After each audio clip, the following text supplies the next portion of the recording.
Today I'm going to try to draw this little tourist information building in Tallinn, Estonia. And before I get into it, I'd just like to mention that this is the kind of scene I would like to get good at drawing. Not this exactly, but something quaint with an interesting foreground, some foliage here and there, and a central element that holds it all together.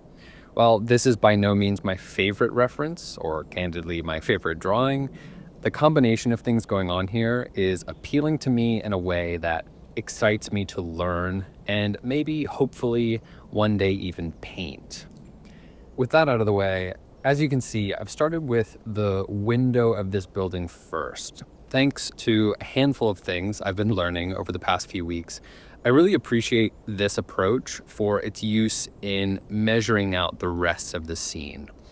By starting with something like this, something relatively obvious in its proportions, I can better estimate the size of subsequent components and the spaces between. Also, whenever I save windows on buildings like this until the end, I tend to rush them, which kind of undermines the whole thing. So it's nice to draw this one while I'm fresh. Speaking of windows, every time I draw them, I have a hard time disconnecting their realism from what I'll call their symbol. Just like for a drawing of a face, the symbols that we think of as eyes or lips or nose or whatever don't realistically represent those things. Drawing like a cartoonish eye on an otherwise realistic face would be out of place, contextually inconsistent. Instead, eyes aren't really drawn as silhouettes, but by shading around what we think of as the lines of an eye, or at least that's my basic understanding of it. And I think windows, funny enough, kind of fit into that same line of thinking. Obviously, they are much more straightforward than a pair of eyes, but when I look at a window, what I want to do versus what I think I should do are two very different things. I want to draw the symbol or a caricature of a window.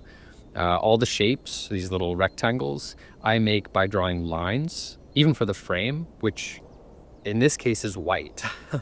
What I think I should do is maybe outline the panes of glass, leaving the frame, which really isn't a dark line, as negative space. And hopefully that makes sense. Saying all of that, I'm not sure what would be the best approach, and I'm not even sure if what I've said is relevant for a drawing like this, my drawing of something like this. I mentioned contextual inconsistency with regard to drawing a face, so maybe I'm thinking of this a little backwards. Maybe in this case, the window should actually be in accordance with the rest of my drawing, which is, well, simple. It sounds like I'm overthinking. I probably am, but it always pops up when I go to draw windows specifically. I never know if I should just draw a straight down line and, make those panes that way, or if I should outline them. So, yeah, I guess we'll see as I keep learning. And finally, to wrap up the window talk, while I drew this one to better estimate proportions, if I'm not careful, I can still under or overestimate, and I do so consistently. You can see that I've drawn the white column that sits on the right side of the window a little bit too far away, and that stretches the rest of the building even further to the right.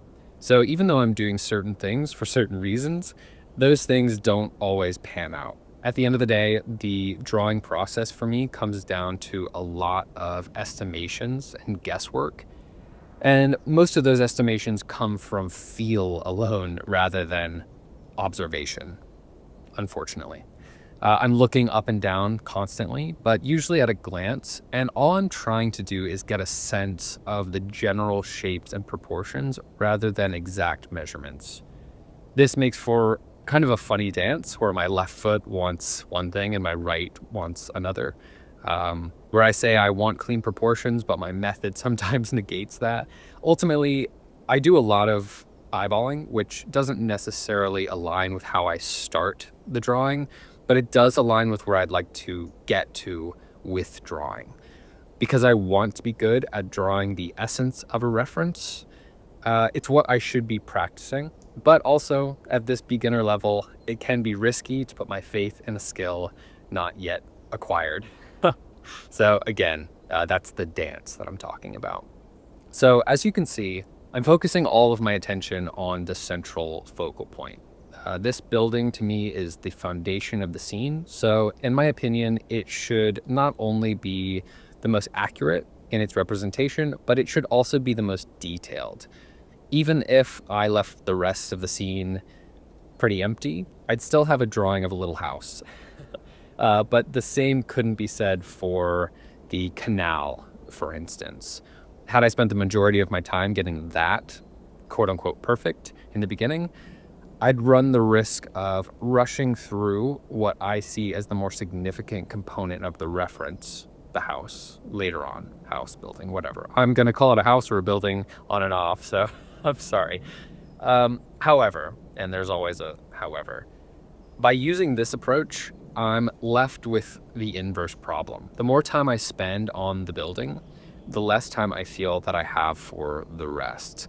Again, it's not the end of the world if everything else stays a little vague, but something like that needs to be chosen. I need to be decisive in my method before I start it, because if what I really want is an entire scene drawn realistically, I should know that going in, and I should probably spend some time at least blocking in some of those supplemental components, or at least what I think of as supplemental in this case.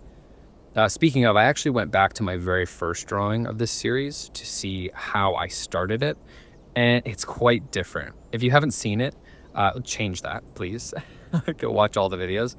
But in that one, within the first minute or two, I'd already blocked in big regions of the reference. I don't think I do that very much, if at all, anymore. And I'd say that's for a few reasons, but most significantly because when I did that drawing, I had nothing but that method. I was looking out in front of me and following the big broad lines, trying my best to, follow them and transfer them over to the paper. I didn't have details to fill in because I didn't know how to fill in any details. Not that I really know how to now, but that's beside the point. But when I look at this drawing, I notice that I'm not using that method at all. I'm not blocking in these larger elements. And I wonder if it would have been better if I had. I'm not sure about this, but it's intellectually stimulating to consider regardless. I really enjoy thinking about and talking about the process like this, going back and forth about how and when to use different methods and whatnot. And I'd love to hear what you think as well. If you have any insight or even an opinion about how you'd prefer to watch the drawings emerge, leave a comment. Also, take a second to subscribe to the channel if you haven't already. I'd really appreciate it. All right, so I finally escaped the house and made my way out to the rest of the scene.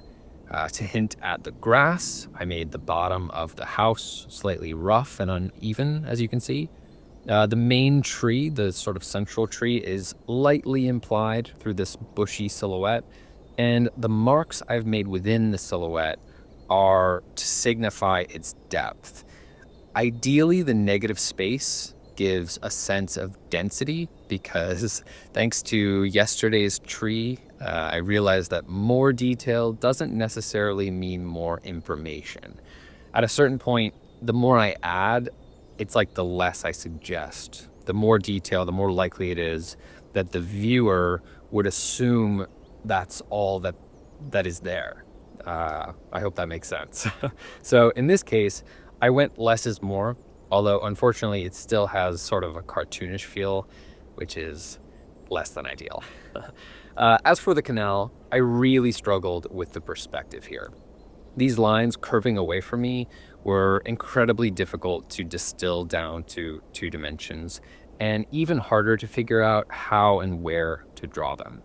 I'm sat on the right side of the canal, literally on this edge. So the stones or concrete slabs, whatever they are, start at the center of the scene for me and eventually curve around. But because I'm kind of drawing in the distance, You can see that the right edge begins pretty far off to the right in the video. Similarly, the left side veers away off to the left side of frame. But again, this canal is only like 7 feet or so wide. So that left edge still gets pretty close to me in real life. I've said it before and I'll say it again, probably 1,000 more times. But what you see in the reference video is so much more concrete and apparent than my real world view. Right now, I can see what you're seeing, where the curve of the canal ends a little bit below the midpoint on the right. But in the field, I'm trying to measure the edge of the house to the edge of the frame and see where that curve terminates relative to those things, and doing so in 2 dimensions. It doesn't exactly matter where the canal goes or how much I make it curve or any of that, but those things do matter when it comes to figuring out its perspective. I don't think I have the ability to draw this canal from imagination, like make up its shape and everything, because I don't think I could grasp its therefore made up perspective. So for that reason, I'd prefer to follow the reference as closely as possible, which in this case proves difficult. I think the curve was reasonably simple and I got it down pretty easily, but I found it really tough to grasp the tops of these slabs and especially the stone walls. The water as well, obviously, was beyond my grasp. Again, I can see it in the video much more clearly, how I might go about drawing it, but even still, I'm not sure how I'd go about representing that space as water specifically versus, like a further down vertical surface or something. I need to spend some time figuring out some ways to get around that. I need some more tricks. Okay, so here we are. I'd say this one was pretty enjoyable at the start, but everything after the building went downhill pretty fast. The details of the window probably look better than any prior window, so I'm happy I started with it. But the quality delta between it and the contextual elements is huge. This one's not my favorite. It reminds me of some older drawings, but also I see some evidence of progress here, however small, and that's pretty cool. So let me know what you think in the comments. Take a second to subscribe. And if you like this video, please go ahead and like the video. I appreciate you for taking the time to watch this one, and I'll see you tomorrow. Thanks.